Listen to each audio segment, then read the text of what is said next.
The deep blue ocean stretched endlessly in all directions. As Dr. Lisa Carter adjusted her diving equipment one final time, the research vessel Deep Explorer rocked gently on the Pacific waves, its crew preparing for another descent into the mysterious depths below. Lisa had been studying ocean life for 12 years, but lately something felt different about the water.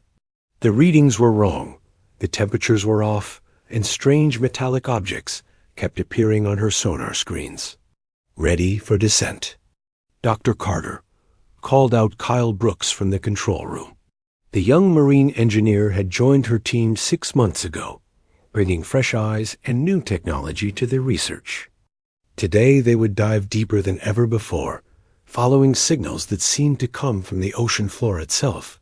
Lisa slipped into the small submarine, her heart racing with excitement and worry. The past few weeks had shown her things that made no sense. Fish were swimming in patterns that defied nature. Ocean currents were flowing in directions that broke every rule she knew. And deep beneath the waves, something was sending out signals that no human had ever made. 3,000 miles away, Dr. Jake Morrison stood on the rim of an active volcano in Hawaii, sweat dripping down his face as he checked his instruments. The readings made him shake his head in confusion. The volcanic activity here was following a pattern that seemed almost planned. Eruptions were happening at precise times, in exact locations, as if someone was controlling the very heart of the earth. "This doesn't make sense," Jake muttered to himself, wiping his glasses clean. He had studied geology for 15 years, and volcanoes were supposed to be random, chaotic forces of nature. But these weren't random at all. Someone or something was making the earth move in ways that should have been impossible. His assistant, Dr. Helen Torres, climbed up the rocky slope carrying more equipment. She was a specialist in earthquakes and had been tracking seismic activity across the Pacific for months. Her face showed the same confusion that Jake felt. "The earthquake patterns are getting stranger," Helen said, setting down her heavy bag. "It's like someone is playing with the planet's pressure points. Every major quake this year has happened exactly where my calculations said would be most effective for releasing underground tension." Jake nodded grimly. "And the timing is too perfect. It's as if something is keeping the Earth from building up too much pressure, preventing the really big disasters that would normally happen." Far above them both, in a space station orbiting Earth, Dr. Ben Clark was having his own moment of confusion. The NASA astronomer had been monitoring deep space radio signals for 8 years, but the patterns he was seeing now were completely new. Structured transmissions were coming from somewhere beyond Pluto, and they weren't random cosmic noise. "Amy, come look at this," Ben called to his colleague Dr. Amy Rodriguez, who was working at the computer systems across the room. Amy was one of the best code specialists NASA had, and if anyone could make sense of these signals, it would be her. Amy floated over in the zero gravity, her dark hair drifting around her face as she studied Ben's screens. The signals were definitely artificial, definitely intelligent, and definitely not human. But they weren't trying to communicate with Earth. Instead, they seemed to be controlling something already here. "These aren't messages," Amy said quietly, her fingers flying over the keyboard as she ran analysis programs. "These are commands. Someone is giving orders to something on our planet." Meanwhile, far beyond the edge of the solar system, the real truth was unfolding in a massive space station that dwarfed anything humans had ever built. The Galactic Council's research facility hummed with activity as dozens of alien species worked together on their latest project, Cathvar. A tall, blue-skinned Zephyrian scientist stood before a huge display showing Earth in perfect detail. His large, dark eyes studied the data streams flowing across the screen, monitoring every aspect of the small planet's development. To him, Earth was just another experiment, another chance to guide a primitive species towards something useful. The Humans are developing faster than expected, reported Zethkara, a younger Zephyrian who served as Kethvar's assistant. Her voice carried the musical quality common to her species, but her words were purely scientific. Their technology has advanced 23% beyond our projections in just the last century. Kethvar's expression didn't change. The Zephyrians had been conducting these experiments for thousands of years, guiding young species along paths that would make them useful to the greater galactic community. Earth was simply the latest world to receive their attention. Expected variance, Kethvar replied in his deep voice. Human emotions make them unpredictable, but also easier to manipulate. The nano-enhancement programs are working perfectly. Their climate, their geology, even their evolution is proceeding exactly as we designed. The truth was far more disturbing than any human could have imagined. For the past 10,000 years, the Galactic Council had been secretly influencing Earth's development. Ice ages, mass extinctions, even the rise and fall of civilizations had all been carefully orchestrated. The Council viewed themselves as gardeners, and Earth as just another plant in their vast cosmic garden. The nanobots they had seeded throughout Earth's systems were invisible to human technology, but they controlled everything from weather patterns to genetic mutation rates. Humanity had never been free to develop naturally. Every step forward, every breakthrough, every disaster had been planned by beings who saw humans as nothing more than interesting specimens. Back on Earth, Lisa Carter's submarine touched down on the ocean floor, miles beneath the surface. Pressure here would crush a human body instantly, but her advanced submersible was built to handle the depths. As she activated her lights and cameras, she gasped at what she saw. Scattered across the seafloor were objects that clearly didn't belong there. Metallic structures with smooth surfaces and perfect geometric shapes lay half buried in the mud. They pulsed with a faint blue light that seemed to respond to her presence. "Kyle, are you seeing this?" Lisa spoke into her radio, her voice tight, with excitement and fear. "Copy that, Dr. Carter. We're recording everything. Those objects are giving off electromagnetic readings unlike anything in our database." Lisa carefully maneuvered her submarine closer to the largest structure. It was about the size of a school bus, made from some kind of metal that seemed to shift and flow like liquid while maintaining its solid form. As she watched, symbols appeared on its surface, glowing brighter as her lights hit them. "It's responding to us," she whispered, hardly believing what she was seeing. "This technology is centuries ahead of anything we have." At the same moment, Jake Morrison was making his own discovery. His deep Earth sensors had detected a network of similar objects buried beneath volcanic systems around the world. They were all connected, all active, and all apparently controlling the planet's geological processes. "Helen, these readings suggest that someone has built a control system that spans the entire globe," Jake said, his voice filled with awe and worry. "These devices are regulating everything from tectonic plate movement to volcanic pressure release." Helen stared at the data, her mind struggling to accept what she was seeing. If that's true, then every natural disaster we've experienced, every earthquake and eruption, has been artificially controlled. Someone has been managing our planet like a machine. In space, Ben Clark and Amy Rodriguez were putting together their own pieces of the puzzle. The signals from deep space were definitely connected to the objects Lisa and Jake had found.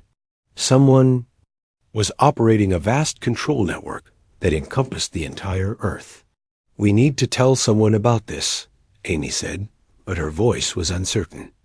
"But who would believe us? And what if we're wrong? What if we're right?" Ben replied grimly. "What does it mean if someone has been controlling our world without our knowledge? What do they want from us?" None of them knew that they were being watched. High above Earth, Kethvar observed their discoveries with mild interest but no concern. Humans had found some of the control devices before, but they had always dismissed them as natural phenomena or classified the findings to prevent panic. Should we be concerned about the recent discoveries? Zefkara asked, noting the increased activity around several monitoring sites. Kethver dismissed the concern with a wave of his elongated hand. Humans lack the technological sophistication to understand what they've found. Even if they suspect artificial origin, they cannot comprehend the scope of our project or do anything to interfere with it. The Zephyrian scientist was confident in his assessment. Humans were young, emotional, and prone to fighting among themselves rather than working together. They were perfect subjects for study precisely because they were so predictable in their limitations. But Kethver had made a critical error in his calculations. He had underestimated the one thing that made humans truly dangerous: their curiosity. Unlike other species, the Council had manipulated. Humans had an almost compulsive need to understand the unknown, to push boundaries, and to refuse to accept simple explanations. As Lisa Carter's submarine began its ascent from the ocean depths, carrying video evidence of technology that shouldn't exist, she was already planning her next move. Jake Morrison was preparing to share his geological findings.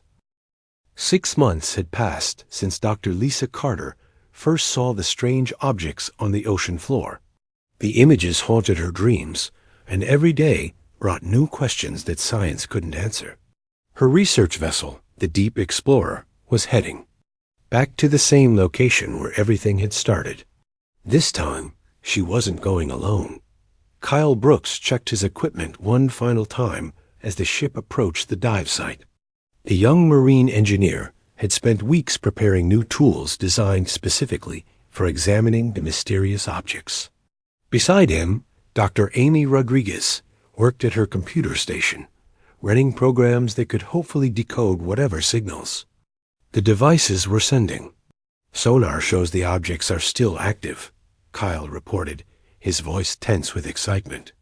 "The electromagnetic readings are actually stronger than they were 6 months ago." Amy looked up from her screens, pushing her glasses up her nose.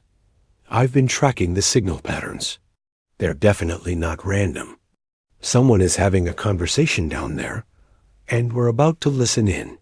Lisa felt her heart beating faster as she prepared for the dive. The last 6 months had changed everything for her small team. They had gone from studying fish and ocean currents to investigating what might be the most important discovery in human history. The weight of that responsibility sat heavy on her shoulders. "Remember, we document everything," Lisa said into her radio as she began the descent. "Whatever we find down there, the world needs to know about it." 3,000 miles away, Dr. Jake Morrison was dealing with his own growing pile of evidence. His office at the Geological Survey Center was covered with maps, charts, and printouts, showing volcanic and seismic activity from around the globe. Every piece of data pointed to the same impossible conclusion: someone was controlling the Earth. ITSELF Dr. Helen Torres sat across from him, her laptop open to a program that tracked earthquake patterns in real time. The patterns were becoming more obvious every day and more disturbing. Natural disasters weren't natural at all. "Look at this," Helen said, turning her screen toward Jake. "Every major earthquake in the last year has happened exactly 72 hours after unusual electromagnetic readings were detected in the area. That's not coincidence, Jake. That's coordination." Jake nodded grimly. "And the volcanic activity is even more precise. Mount Vesuvius, Mount Fuji, Yellowstone. They're all showing the same artificial pressure regulation. Something is keeping them from erupting naturally, which means something is controlling when they do erupt." Helen leaned back in her chair, running her hands through her hair. "We're talking about technology that can manipulate the entire planet. Who could possibly have that kind of power?" "Maybe the same people who put those objects on the ocean floor that Lisa found," Jake replied. "I think it's time we started working together instead of separately. High above them both, Dr. Ben Clark was having his most productive day in months. The NASA space station had intercepted dozens of new signals from deep space, and Dr. Amy Rodriguez's decoding programs were finally starting to make sense of them. What they were learning changed everything. "Ben, you need to see this." Amy's voice came through the intercom system. She was still on Earth, working with Lisa Carter's team, but her computer programs were running on the space station's more powerful systems. "The signals aren't just commands, they're reports. Someone is sending detailed information about Earth to somewhere else in the galaxy." Ben studied the decoded transmissions on his screen. The data was incredibly detailed. Climate information, geological activity, even biological samples and genetic data. Someone had been studying Earth and its inhabitants for a very long time. "Amy, some of this data goes back decades," Ben said into his radio. "Maybe even centuries. Whoever is doing this has been watching us for generations." "That's not even the scary part," Amy replied. "I've been cross-referencing the data with historical records. Every major event in human history, plagues, ice, ages, mass extinctions, they all correspond with increases in signal activity. I think someone has been managing human civilization for thousands of years." Down in the depths of the Pacific Ocean, Lisa Carter was about to make the discovery. That would change everything. Her submarine approached the largest of the metallic objects, the one that had shown the most activity during her previous visit. As her lights illuminated its surface, symbols began appearing and disappearing in complex patterns. "Kyle, Amy, are you seeing this?" Lisa spoke into her radio, her voice barely above a whisper. "We're recording everything," Kyle responded from the surface. "The electromagnetic readings are off the charts." Amy's excited voice joined the conversation. "Lisa, those symbols, they're responding to your presence. The patterns are changing based on your distance from the object. It's trying to communicate with you." Lisa felt a chill run down her spine. The idea that this device might be intelligent, that it might be aware of her presence, was both thrilling and terrifying. She slowly moved her submarine closer, watching. As the symbols became brighter and more complex dots suddenly, the symbols stopped changing. The surface of the object became smooth and reflective, like a mirror. Then, impossibly, words began appearing on the surface. Not symbols, but actual English. Words that Lisa could read. "Greetings, Earth specimen. Communication protocol initiated." Lisa's hands shook as she reached for her radio. "Kyle, Amy, are you getting this? The thing is talking to me. In English. We see it." Amy's voice was tight with excitement and fear. Someone taught it our language. This is definitely not human technology. The words on the object's surface changed again. "You have shown curiosity about our project. This is within acceptable parameters. I am authorized to provide limited information." Lisa took a deep breath and spoke directly toward the object, hoping it could somehow hear her.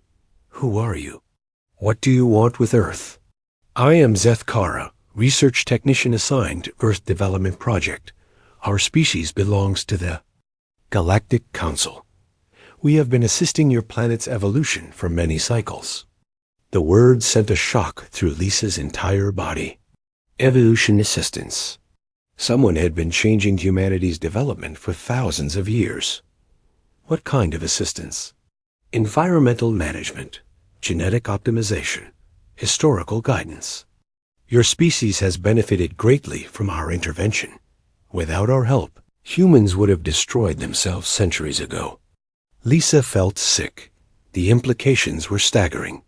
Every advancement in human civilization, every survival of major disasters, had been managed by aliens who saw humans as a project to be developed. "Why are you telling me this?" Lisa asked. "You represent your species' most advanced scientific minds. IT is time for limited contact to prepare for the next phase of development. You're Planet will soon require direct guidance to survive the coming changes. Back on the surface, Kyle and Amy were frantically recording everything. This was the proof they needed, that Earth was not alone in the universe, but it was also proof that humanity had never been free. Amy, we need to contact Jake Morrison and Ben Clark immediately, Kyle said, his voice urgent. If this thing is telling the truth, then everything we thought we knew about human history is wrong. Amy was already working on her computer, trying to trace the communication signals back to their source. Kyle, there are hundreds of these devices all over the planet. This isn't just one alien probe. This is a complete monitoring and control network. On the space station, Ben Clark was watching his screens with growing alarm. The moment Lisa had made contact with the alien device, signal traffic from deep space had increased dramatically. Someone was very interested in this conversation. Amy, tell Lisa to be careful. Ben radioed down to Earth. The signal activity up here suggests that her conversation is being monitored by something much bigger than that device she's talking to.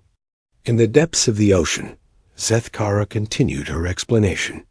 The Galactic Council has guided many species to successful integration into galactic society. Humans show great potential, but also great instability.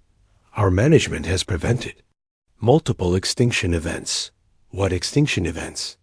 Lisa asked, though she was afraid of the answer.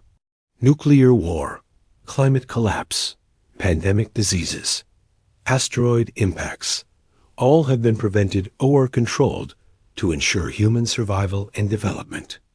Lisa realized that what Zeth Kara was describing as help was actually manipulation on a scale that was hard to comprehend.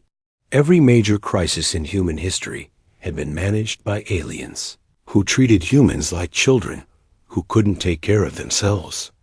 What happens next? Lisa asked. Phase 3 of the Earth Project begins soon. Environmental pressures will increase to accelerate human technological development. Those who adapt will be selected for integration into galactic society. Who do not will be relocated to preserve genetic diversity. The word sent a chill through everyone listening. Relocated. It sounded like a polite way of saying that humans who didn't meet alien standards would be removed from Earth. How long do we have? Lisa asked. 50 Earth years, possibly less if adaptation rates exceed projections. Lisa felt the weight of what she had learned. Humanity had 50 years to prepare for changes that would determine the survival of their entire species. And most people on Earth didn't even know aliens existed. Zeth Kara, can you tell me how many other worlds the Council has managed like Earth? Dr. Lisa Carter hadn't slept in 3 days. The conversation with Zeth Kara replayed in her mind constantly, each word more disturbing than the last. She sat in the Deep Explorer's communication room, surrounded by recordings, data printouts, and empty coffee cups. Across from her, Kyle Brooks and Amy Rodriguez looked just as exhausted and worried. We have to tell someone, Kyle said for the 100th time. The world needs to know what's happening. Amy shook her head, her fingers never stopping their work on the keyboard. Tell them what? That aliens have been controlling human history. For thousands of years? That we're part of some galactic experiment? Who would believe us? The evidence doesn't matter if people aren't ready to accept it, Lisa replied quietly. We need to understand more before we go public. We need to know exactly what we're dealing with. 3,000 miles away, Dr. Jake Morrison was having a similar conversation with Dr. Helen Torres. Jake's office had become a command center, with geological data from around the world covering every available surface. The patterns were undeniable, now that they knew what to look for. Every major volcanic eruption in recorded history, Helen said, pointing to a world map covered in red markers. All of them happened exactly when they needed to relieve underground pressure, but never when they would cause maximum damage to human populations. Jake nodded grimly. And look at the earthquake data. Major cities have been spared from the worst disasters, over and over again. It's like someone has been protecting us, but also controlling us. The question is why, Helen replied. What do they want from us? Their answer came sooner than expected. Jake's computer beeped with an incoming message from Lisa Carter's team. The subject line was simple but terrifying. They want to talk again? Dr. Ben Clark was monitoring the conversation from the space station when the alien device reactivated. The electromagnetic signals from deep space had been increasing steadily for days, and now they were focused directly on Earth's communication satellites. Amy, we're getting interference on all military and civilian frequencies, Ben reported. From orbit. Whatever they're doing, it's affecting our entire global communication network. Amy's voice came through clearly despite the interference. Ben, Lisa is back in contact with Zethkara. The alien seems more talkative today. She's asking questions about human history that suggest they know a lot more about us than she originally. Led on. Down in the depths of the Pacific, Lisa Carter faced the alien device once again. This time, Zethkara seemed more eager to communicate, and her questions were more specific and disturbing. Dr. Carter, your species' reaction to environmental stress is fascinating. The words appeared on the device's surface. Tell me, how do humans typically respond to threats they cannot control? Lisa felt a chill at the question. That depends on the threat. Why do you ask? Research purposes. The Council needs to understand human psychology before the next phase begins. Your species has shown unexpected resilience in past experiments. What past experiments? Lisa asked, though she wasn't sure she wanted to know. The answer. The Black Death of your 14th century. Introduction of specific pathogens to reduce population pressure and strengthen genetic diversity. Very successful. Lisa felt sick. The plague that had killed millions of people was an alien experiment. You murdered millions of innocent people. Population optimization. Your species benefits from periodic reduction events, prevents resource depletion, and encourages technological advancement. What other experiments? Lisa's voice was barely steady. Ice ages to encourage migration and genetic mixing. Asteroid impacts to eliminate competing species. Climate. Variations to pressure agricultural development. All standard evolutionary. Acceleration techniques. Lisa realized that every major disaster in Earth's history might have been artificially created. The aliens weren't helping humanity survive natural disasters. They were creating disasters to shape human development according to their plans. Most interesting was your species' response to the nuclear weapon development. Zethkara continued. We expected self-destruction, but humans showed unexpected restraint. This required adjustment to our projections. You wanted us to destroy ourselves with nuclear weapons? Nuclear conflict would have reduced population to manageable levels. While preserving technological advancement, your species' survival instinct proved stronger than anticipated. Lisa felt anger building inside her. These aliens had been playing with human lives for millennia, treating people like laboratory animals. What gives you the right to do this to us? The Galactic Council guides younger species toward successful integration into galactic society. Without our intervention, 99.7% developing species destroy themselves or their planets. And what about the other 0.3%? They become valuable members of galactic civilization. Some achieve council membership after several thousand years of guidance. Lisa realized what Zethkara was really saying. The aliens weren't trying to help humanity become independent. They were trying to create a species that would serve the Galactic Council forever. Meanwhile, Amy Rodriguez was working frantically to trace the communication signals back to their source. Her programs had finally broken through the alien encryption. And what she found was shocking. Kyle, Lisa, you need to hear this, Amy said urgently. I've accessed their communication network. They're not just monitoring Earth. They're running the same experiments on hundreds of other worlds. Kyle looked at Amy's screen, which showed a map of the galaxy with blinking red dots scattered across it. Each one of those dots is another. World like Earth? Worse than that, Amy replied. I found records of completed experiments. Kyle, most of these species don't survive. They either destroy themselves during the optimization process, or they get wiped out when they fail to meet Council standards. The weight of this information settled over the room like a heavy blanket. Humanity wasn't special to the aliens. They were just another experiment, and most experiments failed. Dr. Jake Morrison received this information while he was analyzing seismic data from around the world. The revelation that Earth was just one of hundreds of test worlds made him look at his data with new understanding. Helen, look at this, Jake said, pulling up geological surveys from the past century. The alien control devices aren't just managing our current geology. They're preparing the planet for something. Helen studied the data, her face growing pale. Jake, if these readings are accurate, they're building towards some kind of massive geological event. All of this earthquake and volcano management isn't to protect us. It's to build up pressure for something much bigger. Like what? Like reshaping the entire planet. Changing the continents, the climate, everything.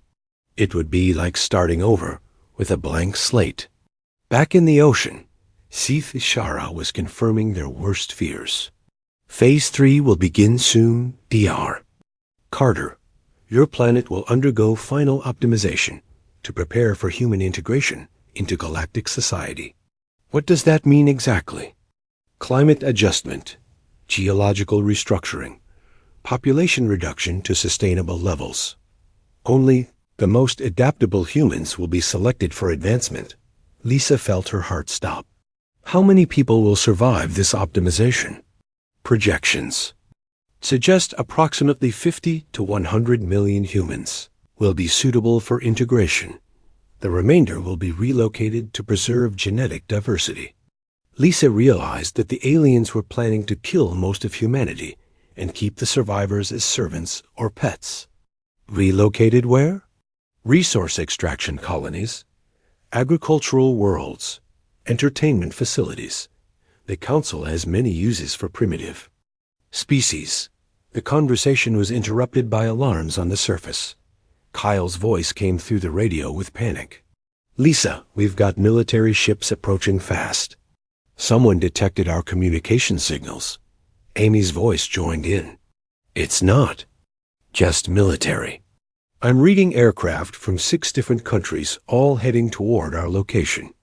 Our conversation with the aliens has been detected by every major government on Earth.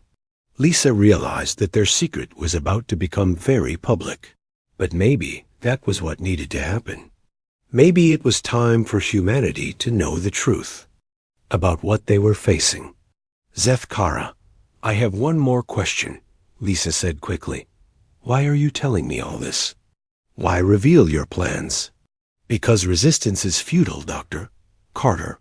Knowledge of our plans will not help your species avoid their fate. Council technology is thousands of years ahead of human development.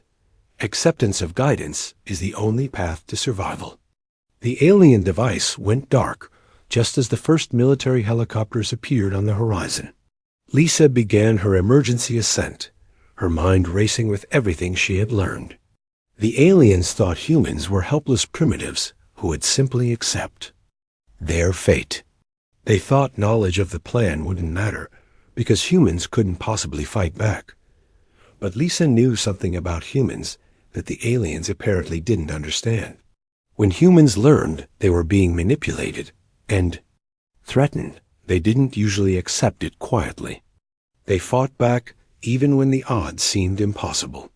High above Earth, in the Council Research Station, Kethvar was reviewing Zethkara's latest report with growing satisfaction. The human had reacted exactly as predicted: shock, fear, and helpless anger. The revelation of Council plans had proceeded perfectly. The humans are responding. The emergency meeting room in the Pentagon had never seen anything like this. Military leaders, scientists, and government officials from 12 countries sat around a massive table, all staring at the same impossible evidence. Video recordings of Lisa Carter's conversations with Seth Kara played on screens around the room, while Dr. Ben Clark's space-based signal data scrolled past on computer monitors.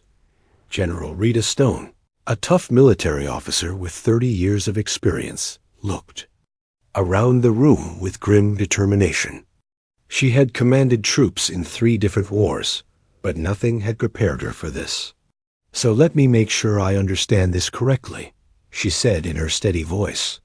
"Aliens have been controlling human civilization for thousands of years. They caused most of our historical disasters as experiments, and now they're planning to kill most of us and turn the survivors into slaves." Dr. Lisa Carter nodded from her seat at the table. The past week had been a blur of debriefings, interviews, and classified meetings. "That's exactly what Seth Kara told me. They see us as a successful experiment that's ready for the final phase." President Morgan sat at the head of the table, his face showing the strain of learning that everything he thought he knew about human history was wrong. "Dr. Carter, in your professional opinion, do we have any chance of stopping them?" Lisa looked around the room at the faces of world leaders who were all struggling with the same overwhelming question. "I don't know, sir. Their technology is thousands of years ahead of ours. But there's something they might not understand about humans." "What's that?" asked Dr. Matt Walsh, a technology entrepreneur who had been brought in to assess Earth's defensive capabilities. "They keep talking about how predictable we are, how we respond to stress and threats according to their models. But I don't think they've ever encountered a species that knew it was being manipulated. Every other species they experimented on was probably kept in the dark until the very end." Amy Rodriguez, who had been working around the clock to decode more alien communications, looked up from her laptop. "Lisa's right. I've been monitoring their signals, and they're not taking any extra security precautions. They're acting like we're still ignorant laboratory animals who don't know what's happening to us." Colonel David Park, a specialist in electronic warfare, leaned forward. "That could be our advantage. If they underestimate us, we might be able to hit them before they realize we're fighting back." General Stone nodded slowly. "The question is, what do we hit them with? Our most advanced weapons are barely out of the atomic age compared to their technology." Dr. Jake Morrison had been quiet throughout most of the meeting, studying geological data on his tablet. Finally, he spoke up. "Maybe we don't need to match their technology. Maybe we need to use what they gave us against them." Everyone turned to look at him. "Explain," President Morgan said. "They've been controlling our planet through a network of devices buried in our oceans and underground," Jake continued. "Those devices have been managing everything from earthquakes to climate patterns. But here's the thing. They're connected to each other, and they're connected to alien command systems somewhere in space." Amy's eyes lit up with understanding. "If we can hack into their network, we might be able to turn their own control systems against them." "Exactly," Jake said. "They spent thousands of years building a system to control Earth. But now that we know it exists, maybe we can take control of it ourselves." Dr. Walsh looked skeptical. "Even if we could hack their systems, what could we do? We're talking about technology that can control the planet's geology and climate." "That's exactly what makes it dangerous," Helen Torres said. She had been brought to the meeting as an expert on seismic activity. "If we can control their geological management systems, we could trigger earthquakes and volcanic eruptions anywhere on the planet, including wherever their base of operations is located." "General." Stone sat back in her chair, considering the possibilities. "It's a long shot, but it might be our only shot. What would we need to make this work?" Amy was already pulling up technical specifications on her computer. "First, we need to get closer to their underwater devices. Lisa's submarine can only do so much. We need a full technical team with the best equipment we have. Done, General Stone said. I'll give you access to the Navy's most advanced deep-sea research submarines and all the technical support you need. Dr. Ben Clark, who had been participating in the meeting via video link from the space station, cleared his throat. There's something else you need to know. I've been tracking the signals from their command base, and I think I know where it is. The room fell silent. Where? President Morgan asked. It's not on a planet, Ben replied. It's a massive space station positioned just outside our solar system, beyond Pluto. The signal strength suggests it's enormous, probably bigger than any city on Earth. Colonel Park whistled softly. That's a problem. Even if we could build weapons capable of reaching that far, we have no way to deliver them. Maybe we don't need to attack their space station directly, Amy said thoughtfully. If their control network works both ways, maybe we can send something back through their own communication system. Dr. Walsh looked interested. What kind of something? A computer virus, Amy replied with a slight smile. They've been so confident in their technological superiority that they probably never considered the possibility that primitives like us might try to hack their systems. Their network security is probably designed to keep other advanced civilizations out, not to stop basic intrusion attempts from the species they're experimenting on. Lisa felt a spark of hope for the first time since her conversation with Zefkara. You think we could actually damage their systems? Maybe, Amy said. But even if we can't destroy their technology, we might be able to disrupt it enough to level the playing field. If we can knock out their monitoring and control systems, they'd be fighting blind. General Stone stood up, her decision made. All right, here's what we're going to do. This operation is now classified at the highest level. Dr. Carter, Dr. Rodriguez, and Dr. Morrison will lead a technical team to develop methods for accessing and disrupting the alien control network. Colonel Park will coordinate electronic warfare support. Dr. Walsh will work on developing any new technology we might need. What about the other countries? President Morgan asked. We can't do this alone. We don't have a choice, General Stone replied. Every government on Earth has a stake in this. I'll coordinate with military leaders worldwide. If we're going to fight for human independence, we need to do it together. Dr. Helen Torres raised her hand. General, there's one more thing. If we're going to use their geological control systems against them, we need to be very careful about timing. Those systems have been preventing major disasters for thousands of years. If we shut them down completely, we could trigger natural catastrophes that would be worse than anything the aliens are planning. How do we handle that? General Stone asked. We need to study their system carefully and figure out how to take control gradually, Helen replied. We want to turn their weapons against them, not destroy our own planet in the process. The meeting continued for hours as teams were organized and plans were developed. By the end, humanity had committed to something that would have seemed impossible. Just weeks earlier, a coordinated resistance against a galactic civilization that had been controlling their development for millennia. But the aliens were not idle during this time.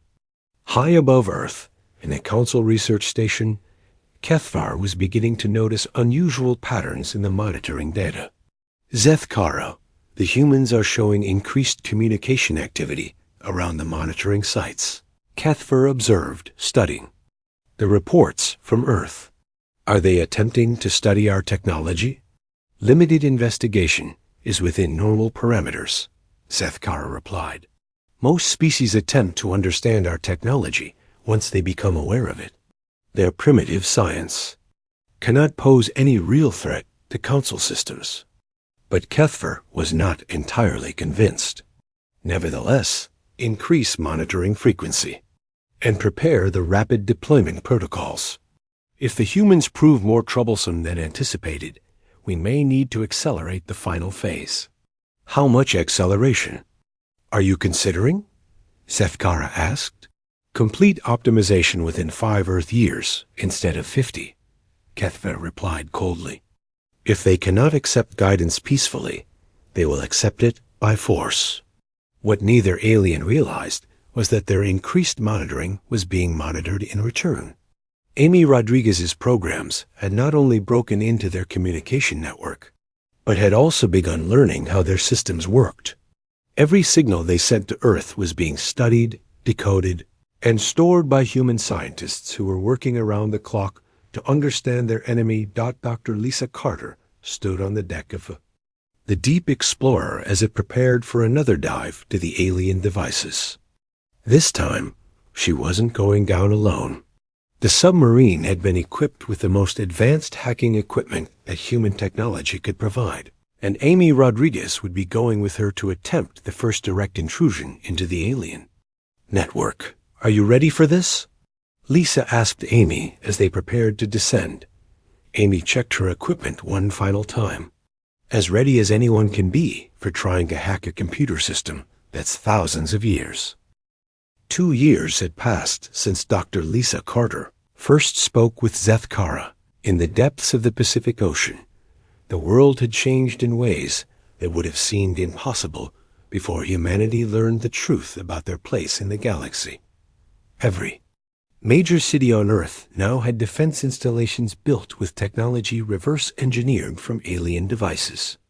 Military bases that had once prepared for wars between nations now coordinated the defense of the entire planet.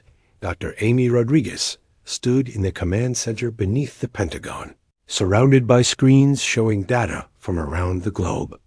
The past 2 years had transformed her from a computer specialist into the leader of humanity's cyber warfare division. Her fingers moved across keyboards that were connected to alien technology, controlling systems that the Galactic Council had never imagined humans could understand. Status report, called General Rita Stone as she entered the command center. The military leader had spent 2 years organizing Earth's defenses, working with governments worldwide to create a unified human response to the alien threat. Systems are green, Amy reported. We now have control of 78% of the alien monitoring network. Their geological control systems are under our command, and we've managed to hide our activities from their sensors. Dr. Jake Morrison looked up from his geological monitoring station. The good news is that we've prevented them from triggering any major disasters. The bad news is that our scans show a massive fleet heading toward Earth.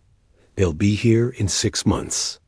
Lisa Carter, now serving as Earth's primary scientific advisor on alien technology, studied the long-range sensor data that Ben Clark was transmitting from the space station. How massive are we talking about? Bigger than anything we imagined. Ben's voice came through the communications system from orbit. I'm reading over 300 ships, some of them the size of small moons. This isn't just an invasion force. It's a complete occupation fleet. The weight of this news settled over the command center. Despite all their preparations, despite all the alien technology they had learned to use, humanity was still facing an enemy with thousands of years of technological advantage. Colonel David Park, who had become Earth's electronic warfare specialist, was working at a station covered with alien equipment. I've got something that might help. Amy's virus programs have been spreading through their network for months. We've been learning everything about how their systems work, including their communication protocols. Amy smiled grimly. David's right. We've done more than just hack. Their control systems. We've been reading their mail, listening to their conversations, and learning their military capabilities. And what we've learned gives us a chance. General Stone raised an eyebrow. What kind of chance? Dr. Matt Walsh, who had been working on adapting alien technology for human use, pulled up a display showing the alien fleet's composition.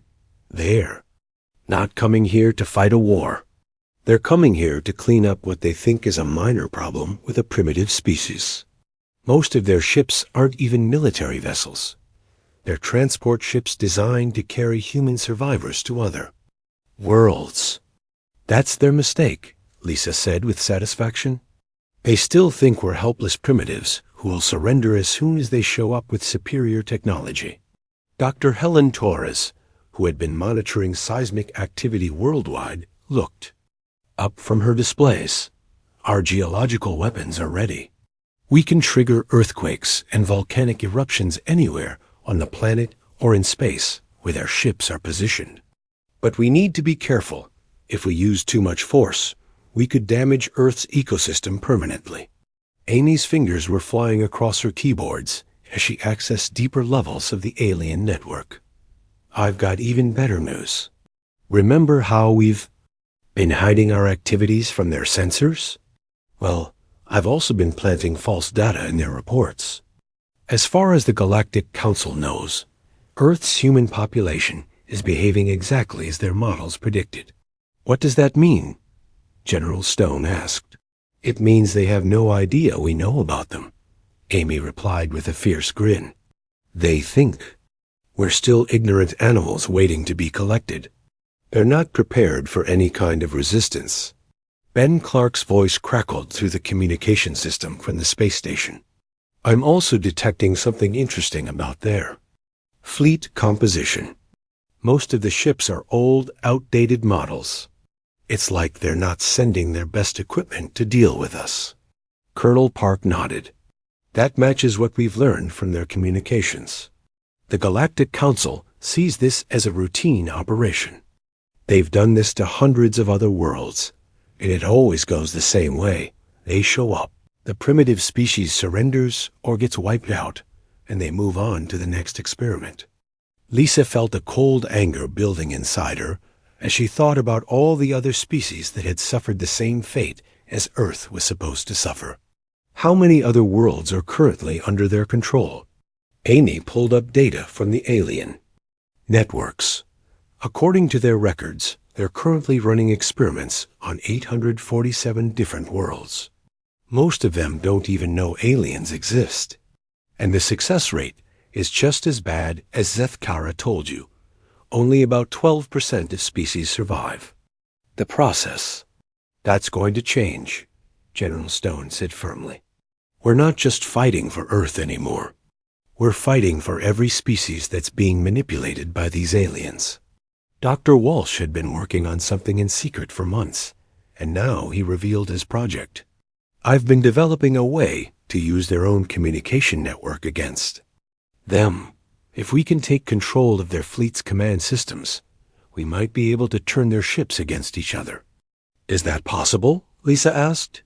Their security is designed to keep other advanced civilizations out, Walsh replied. But we're not an advanced civilization according to their standards. We're primitives who shouldn't even know their technology exists. Their systems aren't designed to defend against the kind of basic intrusion methods we're using. Amy was already working on Walsh's idea, her program spreading through the alien communication network like a digital plague. Matt's right. Their network security has huge blind spots because they never considered that a primitive species might try to hack them. I can already access their fleet coordination systems. High above Earth, in the Galactic Council's research station, Kethvar was reviewing the final reports before the fleet's arrival. Everything appeared to be proceeding according to plan. Earth's human population showed no signs of organized resistance, and their technology remained at primitive levels. The fleet will arrive within 6 months, Kethvar reported to his superiors. Human collection and relocation should be completed within 1 Earth year. The planet will then be available for reseeding with a more manageable species. But as he spoke, Amy Rodriguez was reading every word of his report from her command center on Earth. She was also busy rewriting the data that Kethvar's sensors were sending him, making sure the aliens continued to believe that humans were helpless and ignorant. Velther wants to know if there have been any complications, Zethkara reported from her monitoring station. None whatsoever, Kethvar replied confidently. The Earth project will conclude successfully, just like all the others. On Earth, Dr. Jake Morrison was preparing humanity's most ambitious plan yet. Using the alien geological control systems, his team had identified the exact location of the Council's space station and mapped its structural weak points. When the time came, they would trigger a precisely targeted seismic event that would tear the station apart from the inside. "Jake, are you sure this will work?" Helen asked, reviewing the calculations for what they were calling Operation Earthquake. "The alien station is built around a large asteroid," Jake replied. "Their construction techniques depend on the asteroid's natural stability. If we can destabilize the asteroid's internal structure using their own geological control systems, the entire station will collapse." But humanity's real secret weapon wasn't their stolen technology or their geological weapons. It was something the Galactic Council had never encountered in thousands of years of managing primitive species. Dr. Lisa Carter stood before a massive communication array that had been built using alien technology. In her hands was a message that would change galactic history forever. It wasn't just a message to the Galactic Council. It was a message to every species they had ever manipulated. "Amy, are you ready to broadcast to the entire galaxy?" Lisa asked. "All alien communication networks are under our control," Amy replied. "Every world they're experimenting on will receive this message simultaneously." Lisa began to speak, her words being translated into hundreds of alien languages and broadcast to nearly 1,000 worlds across the galaxy. "To every species listening to this message, my name is Dr. Lisa Carter, and I represent the human species of Earth. For thousands of years, the Galactic Council has been manipulating your worlds, controlling your development, and treating you like laboratory animals. They have caused disasters on your planets, managed your evolution, and planned to eventually enslave or destroy most of your populations. We are here to tell you that resistance is possible. We have learned to use their own technology against them. We have taken control of their monitoring systems and turned their weapons toward their own forces. And we are not alone.